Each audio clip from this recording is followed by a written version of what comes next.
So what's up guys, welcome back to the new video. So आज चाहिँ म vlog सिधै हेटौडाबाट सुरु गरिरहेको छु भने अहिले चाहिँ हामी हेटौडा पदम पोखरीमा छौं र अहिले चाहिँ हामीसँग आइसक्नु भएको छ हाम्रो काठमाडौँबाट दुईजना महानुभावहरु भनेपछि मसँग सधैँभरि को हुने थाहा छ होला। एउटा छ हामीले यहाँ दीपक सर चट्ट लाएर एक्सपेक्टै गरेको थिएन ब्रदरहरु आउँछ भनेर ल है त।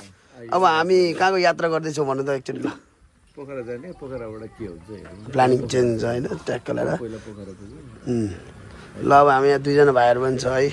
ल दुईजनाले एउटै फ्रेममा ल स्वागत छ है त ल। धन्यवाद तपाईलाई। ल है त ल कान्छाहरु चट्ट लाएर है। अब एकदम सौभाग्य खाने ल अब हामी चाहिँ चट्ट यहाँबाट निस्किन्छौँ भने अब हाम्रो यात्रा एकछिनमा चाहिँ आधी घण्टापछि खानासाना खाएर सुरु हुन्छ र अहिले चाहिँ हामी पदम पोखरीमा छौँ भने अब यहाँको वातावरण एकदम भन्नुपर्दा चाहिँ एकदम गुड पर्फेक्ट। त्यति साह्रो गर्मी पनि छैन त्यति साह्रो जाडो पनि छैन ठिकै छ भने हाम्रो सम्धी यहाँ स्लिपिङमा छ है ट्याक्क गरेर। हो सम्धी what's up welcome to my new blog. निन्द्रा टक्क हानिरहेछ।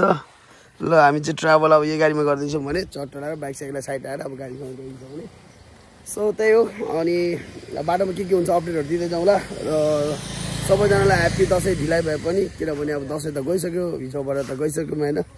अब सबैजनालाई ह्याप्पी दसैँ भन्दै अब हामी चाहिँ फेरि नयाँ दसैँ पछिको नयाँ फिल नयाँ भाइबहरू लिँदै हामी चाहिँ अब निस्किरहेको छौँ। त्यही हो है त। अब हामी अब सिधै निस्किन्छौँ अनि कतै गएर फेरि रेस्ट गर्छौँ फेरि हामी सिधै डाइरेक्ट पुगाएर त्यसपछि के हुन्छ अपडेट गर्दै जाउँला। सो अब चाहिँ हामी गाडीभित्र आइसकेका छौँ भने अब हामी चट्ट पोखरालाई हिलाइरहेछ। हाम्रो सम्धी पछाडि छँदैछ दीपक सर पनि आउँदैछ होइन। र अब हामी कहाँ जाँदैछौँ सम्धी भन्नु त ल लट।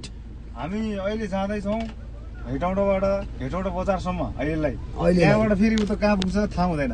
हामी अनलिमिटेड जहाँ पनि पुग्न सक्छ होइन अन द स्पोट गइदिने मान्छे हो हामी प्लान गराउँदैन कहिले पनि होइन। त्यही भएर चट्ट अब हामी लाग्दैछौँ हेर्दैछौँ कहाँ पुग्छ त्यहाँसम्म पुग्नेछौँ हामी है। जस कहाँ पुगिन्छ तपाईँहरूले भिडियोमा देख्नु भइहाल्छ। सो अब लाग्यो गन्तव्यतिर चट्ट लाएर अब हामी चट्ट लाएर रमाइलो गर्नको लागि हिँड्दैछौँ। अब यही हो दसैँ होइन चट्ट लाएर अनि त धेरै पर्यो तल कसले गरेन उडी जाने नक्कली हावाको फेर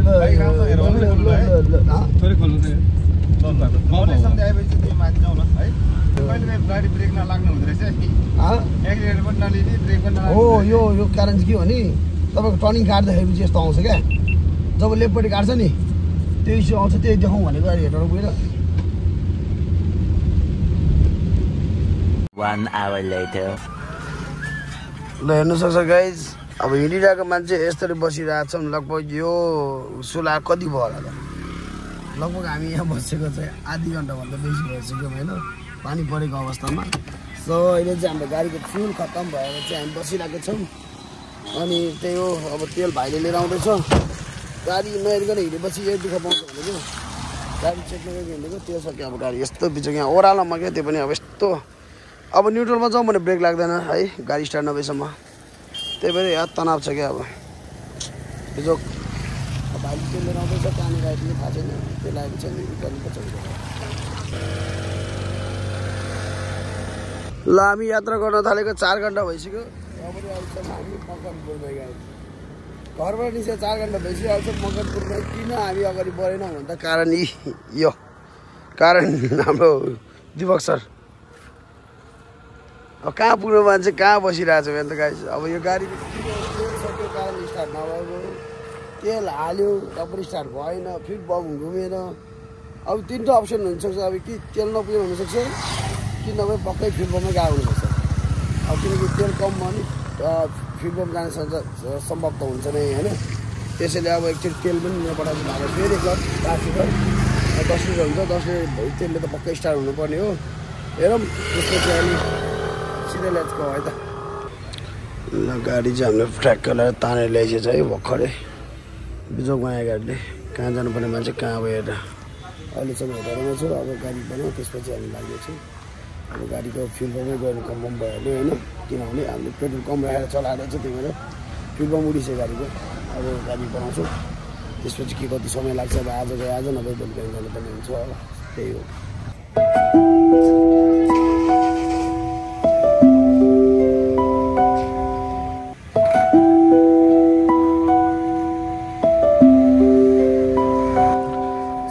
अहिले चाहिँ हाम्रो ठ्याक्कै 5:30 भइसकेको छ भने अहिले बल्ल बल्ल चाहिँ गाडी बनिसकेको छ हेर्न सक्नुहुन्छ हाम्रो भाइहरूले ट्याङ्की फ्युल पम्प गइसकेको छ गाडीको फ्युल पम्प गइसकेको छ कसरी गयो भन्दा चाहिँ अब हामी तेल कमै हालेर चलाउने बानी त्यही भएर अब चाहिँ सचेत आयो कि अब तेल चाहिँ अलिक राम्रै हाल्नुपर्ने रहेछ है गाडीमा चाहिँ एफआई गाडीमा चाहिँ अलिकति टर्न तेल हाल्नुपर्ने रहेछ होइन त्यही भएर चाहिँ अब त्यही कारणले गर्दा फ्युल पम्प गयो फेरि नयाँ फ्युल पम्प फेरिसकेको छौँ गाडी चक्काचक रेडी भइसकेको छ हाम्रो भाइहरूले रेडी गरिसकेको छ भने अब हामी यहाँ 2टा बुलेटमा जाने प्लान थियो फेरि पोखरा अब यो 2टा बुलेट चाहिँ चट्ट फेरि फिर्तै जाने भयो हेटबाट पुग्ने भयो ल के सम्झि अब बुलेटमा जाने भयो कि के छ गाडीमा जाने भयो त सम्झि हजुर गाडीमा जानु त होला नि गाडी रेडी भयो गाडी बन्यो हैन गाडी बनिसक्यो अब गाडीमा जानु भयो ल अब हामीले फेरि बुलेटलाई 2टा बुलेटलाई फेरि थन्काउनु पर्ने भयो अब यस्तो मान्छे कि हामी चाहिँ अरूहरू चाहिँ अब बुलेटमा जानु पाए कति रमाइलो मान्थ्यो होला पोखरा होइन त सम्झि हामी चाहिँ फेरि यहाँ गाडीमा जानु पऱ्यो किनकि हाम्रो लग्जरी लाइफै छुट्टै छ कि त्यही भएर चट्ट अब बुलेटलाई सट्ट पठाएर अब गाडीमा सट्ट गइन्छ अब दुःख नदियोस् बाटोमा चट्ट लगाएर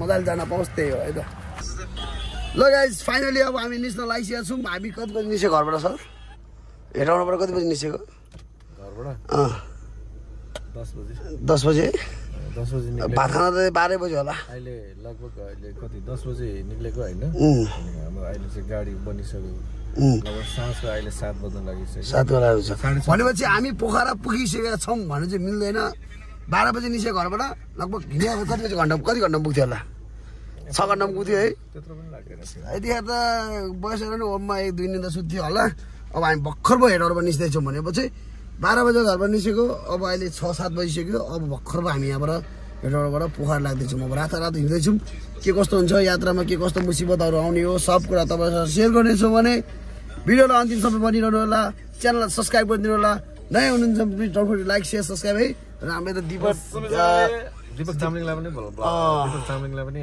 सब्सक्राइब गर्नु होला अनि हाम्रो यता दिपेन सर पनि छ हाम्रो सम्झि नेपाल सलाम अलैकुम हैन त के हो मालिक सलाम हामी जाँदैछौँ है अब इन्डियाको बोर्डरतिर अब हेरौँ जाँदैछौँ यहाँबाट निस्किए गाडी पनि बन्यो सक्सेस भयो ह्याप्पी दसैँ सबैलाई है दसैँ राम्रोसँग मनाउनु भयो होला अब हामीले चाहिँ मनाउँदैछौँ भर्खर ल अब हाम्रो चाहिँ सुरु हुँदैछ होइन सो त्यही हो अब लेट्स सी के हुँदैछ टक्क लडाइ हिँड्दै जाउँ है त ल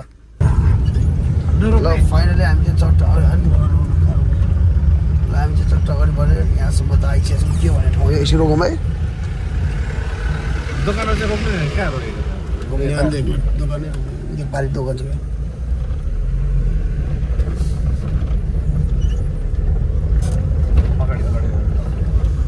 यहाँ छ त दोकान अब हाम्रो चाहिँ एकदम सिसा यो फक भयो क्या धेरै हेर्नु सक्नुहुन्छ तपाईँले यस्तो भए चाहिँ गाडी चलाउन अति अप्ठ्यारो भएन अब हामी क्लिन हान्छौँ है त्यही भएर चट्ट लगाएर हामी चाहिँ चट्ट अरे लक्ष्मी वान मोर चेस है त ल ट्याक्क अहिले हेर्नु सक्नुहुन्छ सिसा यस्तो क्लिन बनाइसक्यो हामीले होइन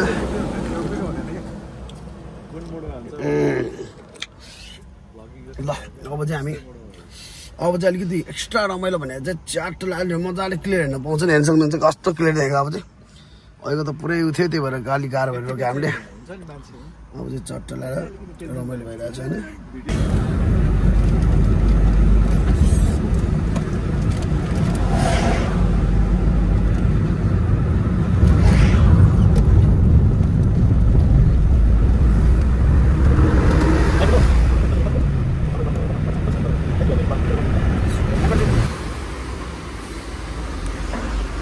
फाइनली मुगलिन आइसक्यो र यता पनि हामी खानासाना खायौँ अब चाहिँ हामी चट्ट प्रकारले लागिरहेको छौँ चाहिँ अहिले चाहिँ हामी चट्ट यहाँ जमसम खाजा भयो होइन जमसम खाना ठ्याक्कै यहाँ आएको छ भने तपाईँले सक्नुहुन्छ ल जमसम थकालीको भान्साघर खाना चाहिँ मिठो छ र अब गाडीको चाहिँ एउटा फेरि इस्यु के आयो भने चाहिँ अब लाइट अफ गर्दा पनि यसरी लाइट बढिरहेको छ कि मन लाग्छ यो पानी परेर पनि हुनसक्छ होइन अब सिधै पोखरा गएर अब यसलाई मिलाउँला र त्यही हो गाडी अहिलेसम्म चाहिँ ठिकै छ अहिलेसम्म घटेको छैन अब हेर्दै अब यहाँबाट लगभग लाग्ने 2.5 घन्टा लाग्छ अझ पोखरा जानलाई अब दिउँसो हिँडेको मान्छे अहिलेसम्म यहीँ छ भनेपछि अब 2.5 घन्टा त पुगिन्छ होइन त्यही भएर